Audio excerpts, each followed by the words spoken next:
ہے گائز السلام علیکم، اسمی محمد آفاق خان۔ اس ویڈیو میں ہم بات کریں گے شام کی صورتحال پر۔ اس وقت سیریا میں کیا ہو رہا ہے، کس طریقے سے اس سرپرائز اٹیک کو پلان کیا گیا، کیسے پوری دنیا حیران رہ گئی اور کیسے کچھ ہی لمحوں میں سیریا کے بڑے بڑے شہروں پر جو ہے وہ فتح حاصل کر لی گئی، ایئرپورٹس پر فتح حاصل کر لی گئی۔ ساتھ ہی ساتھ یہ بھی کہا جا رہا ہے کہ وار ایکسپرٹس اور مختلف آرٹیکلز کے مطابق کیا ہم اس بات کی ایکسپیکٹیشن رکھ سکتے ہیں کہ افغانستان کی جو صورتحال تھی کیا اسی طریقے کی صورتحال سیریا میں سملر ہے یا نہیں۔ جس طریقے سے افغانستان کے طالبان نے مختلف صوبوں پر فتح حاصل کرتے ہوئے پورے افغانستان پر فتح حاصل کر لی، کیا یہی صورتحال شام میں سیریا میں ایکسپیکٹ کی جا سکتی ہے یا نہیں، اس بات کی امید رکھی جا سکتی ہے یا نہیں۔ تو ویڈیو کو شروع کرنے سے پہلے ایک بات میں کلیئر کر دوں کہ میں یہاں پر فریڈم فائٹر کا لفظ ان لوگوں کے لیے استعمال کروں گا جن کے بارے میں آپ سب جانتے ہیں۔ لفظ کو تبدیل کرنے کی، انگلش میں بولنے کی وجہ یہ ہے تاکہ ویڈیو پہ کوئی اسٹرائک نہ لگے، کیونکہ کچھ الفاظ پر پابندی ہے اور ہمارا اصل مقصد ہے لوگوں تک پیغام پہنچانا تاکہ وہ کسی پروپیگنڈے میں نہ آئے اور گراؤنڈ ریئلٹی جو ہے وہ ان تک پہنچائی جا سکے۔ اب جب آپ مختلف وار ایکسپرٹس کو دیکھیں، ان کو سنیں یا مختلف آرٹیکلز کو پڑھیں یا صورتحال کا جائزہ لیں، اگر آپ افغانستان کی تاریخ سے واقف ہیں تو اس میں بہت سملیرٹی ہے۔ سملیرٹی سے مراد یہ ہے کہ آپ نے دیکھا ہوگا کہ 20 سال تک امریکہ یہ کہتا رہا کہ ہم نے بہت اچھی فوج کو ٹریننگ دے دی ہے اور وہ ہمارے جانے کے بعد بھی افغانستان پر قبضہ جمائے رکھیں گے، لیکن چند ہی دنوں میں وہ ایکسپوز ہو گئے اور طالبان نے پوری افغانستان کو فتح کر لیا۔ اسی طریقے سے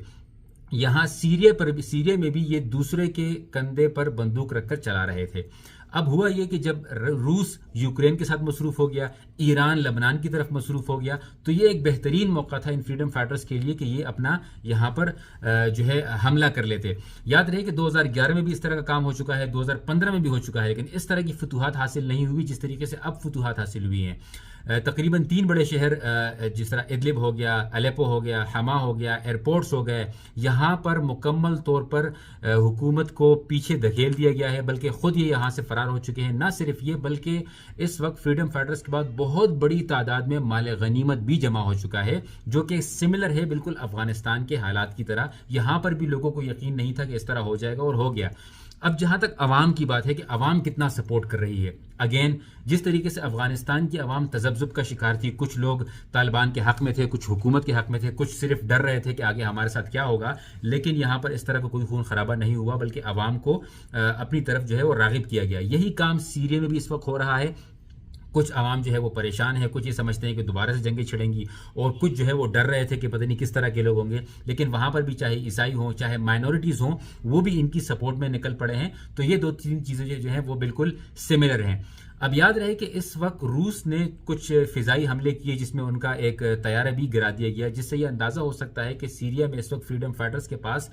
فضائی حملوں کو روکنے کے لیے بھی کچھ نہ کچھ سامان موجود ہے۔ اس وقت روس جو ہے وہ باتیں تو کر رہا ہے لیکن زیادہ انٹرسٹ نہیں دکھا رہا۔ اسی طریقے سے ایران بھی زیادہ انٹرسٹ نہیں دکھا رہا کیونکہ یہ دونوں اپنے اپنے معاملات میں مصروف ہیں، جس کی وجہ سے یہ معاملات اس وقت سنگین ہو چکے ہیں روس کے لیے، ایران کے لیے، سیریا کے بشار الاسد کے لیے، کیونکہ ابھی ان کا یہ کام مذاکرات کے بغیر نہیں ہوگا۔ اب جن کی پوائنٹس پر قبضہ ہو چکا ہے، یاد رہے کہ ایک تو ہوتا ہے کہ آپ کسی علاقے میں چلے جاتے ہیں، آپ وہاں پر 4-5 گھنٹے لڑتے ہیں، 2-3 گھنٹے یا 2 دن 3 دن 4 دن ایک ہفتہ آپ کو فتح نصیب ہوتی ہے، واپس آپ کو وہاں سے نکلنا پڑتا ہے کیونکہ آپ نے کی پوائنٹس پر قبضہ نہیں کیا ہوتا۔ اس وقت کی پوائنٹس سے مثال کے طور پہ ایئرپورٹ ہو گئے، ان کے جو بیسز ہو گئے، ان کے جو مال غنیمت ہو گئے، چاہے ٹینکس ہوں، راکٹس ہوں، گولیاں ہوں، جو ہے وہ فائٹر جیٹس ہوں، ایسی جگہوں پر قبضہ کرتے ہوئے ابھی دشمن بہت سوچے گا کہ آیا ہمیں یہاں پر بمباری کرنی بھی ہے یا نہیں، کیونکہ ان کا اپنا بہت سارا جو ہے وہ ایکوپمنٹس ضائع ہونے کا خطرہ ہے۔ یاد رہے کہ جو روس نے حملہ کیا وہ بھی سیویلینز پہ کیا۔ ہمیشہ سے اس طرح کرتے ہیں کہ سیویلینز پر قبضہ کرتے ہیں تاکہ سیویلینز فریڈم فائٹر کے خلاف ہو جائیں اور بغاوت کی طرف نکل پڑیں، لیکن اس میں بھی یہاں پر یہ کامیاب نہ ہو سکے۔ اب بات آتی ہے کہ آیا یہ جو فریڈم فائٹرز ہیں جنہوں نے 3-4 شہروں پر قبضہ کر لیا ہے، کی پوائنٹس پر قبضہ کر لیا ہے، قبضے سے مراد یہ کہ ان کو چھڑا لیا ہے، آزاد کر لیا ہے، آیا یہ آگے جا کر کیا جس طریقے سے افغانستان میں اس وقت مکمل طور پر طالبان کا کنٹرول ہے، کیا یہ ہو سکے گا یا نہیں؟ اس میں 2 رائے ہیں۔ ایک تو یہ ہے کہ جہاں پر اہل تشیع برادری ہو یا پھر مسیحی برادری ہو یا پھر جو مائنورٹیز ہوں، وہاں پر تو جو ہے وہ وکٹری کو برقرار رکھنے میں تھوڑی سی مشکلات ہو سکتی ہیں، لیکن جہاں پر سنی ڈومیننٹ ایریاز ہیں وہاں پر مکمل طور پر ان کو فتح حاصل ہو چکی ہے اور وہاں سے ابھی ان کو نکالنا یا ان کے ساتھ لڑنا بہت زیادہ مشکلات درپیش ہو سکتی ہے۔ اب آگے جو کہا جا رہا ہے کہ وہ شاید یہی ہوگا کہ یہاں پر کچھ مذاکرات ہوں گے، جس طریقے سے سیز فائر کی بات کی گئی تھی اس طرح کے کچھ مذاکرات ہوں گے کہ شاید ان کو جو جن علاقوں پر انہوں نے وکٹری حاصل کر لی ہے یہ علاقے ان کو دے دیے جائیں گے، کیونکہ ان کے پاس بہت سارے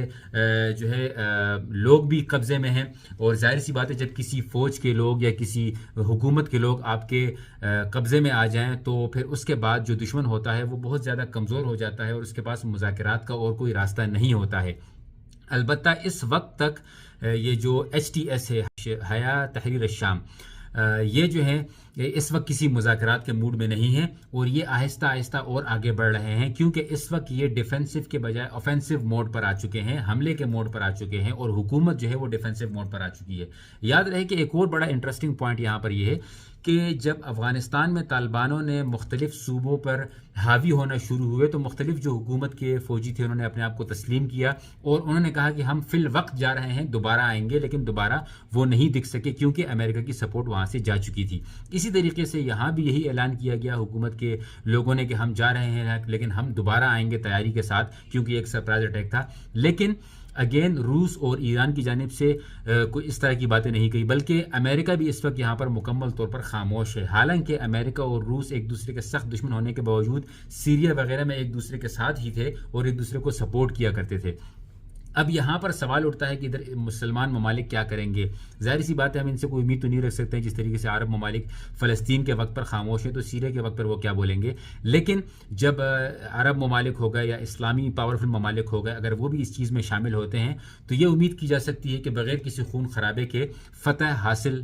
کرنے کی امید رکھی جا سکتی ہے۔ لیکن اس وقت کی جو صورتحال ہے وہ افغانستان کے ساتھ تھوڑی بہت سملر ہے، سملیرٹی زیادہ تب بڑھ جائے گی جب ان کے یہ جو آپریشنز ہیں یہ تھوڑے سے اور ایکسپینڈ ہو جائیں، اور علاقوں میں جو کہ مائنورٹیز کے علاقے ہیں وہاں پر اگر عوام ان کی طرف آ گئی تو یقیناً بہت بڑی کامیابی حاصل کی جا سکتی ہے۔ یاد رہے کہ جس طریقے سے افغانستان میں طالبان کی حکومت آئی اور آتے ہی عفو دیا گیا، لوگوں کو معاف کیا گیا اور لوگوں کو ان کے گھر واپس کر دیے گئے یا لوگوں کو ان کے گاؤں واپس کر دیے گئے، جس سے عوام بڑی خوش ہوئی، تو یہاں پر بھی پہلا کام یہ کیا گیا ہے، پہلے ہی دن لوگوں کو ان کے گھروں کی طرف راغب کیا گیا، لوگوں کو ان کے گھروں کی طرف جو ہے وہ بلایا گیا، جو ایک دوسرے سے بچھڑ گئے تھے ان کو آپس میں ملایا گیا، جس سے عوام جو ہے اس وقت فریڈم فائٹرز کی سائڈ پر کھڑی ہے۔ اب آگے دیکھتے ہیں کہ کیا ہوتا ہے۔ امید تو یہی اللہ تعالیٰ سے دعا ہے کہ جہاں جہاں پر مسلمان اس وقت مظلوم ہیں، جہاں جہاں پر مسلمان اس وقت مدد کی تلاش میں ہے، اللہ تعالیٰ سے دعا ہے کہ ان کو غیبی مدد عطا ہو، اور ظاہر سی بات ہے صرف دعاؤں سے نہیں، ایکشن سے بھی کام ہوتا ہے۔ ایکشن ہوا ہے تو یہ دعا کریں گے۔ اللہ تعالیٰ سے دعا ہے کہ اللہ تعالیٰ جہاں جہاں پر مسلمان آباد ہے، جہاں جہاں پر مسلمان مظلوم ہے، اللہ تعالیٰ ان کو غلبہ نصیب فرمائے اور ان کو فتح نصیب فرمائے۔ جزاکم اللہ خیرا۔ السلام علیکم ورحمۃ اللہ۔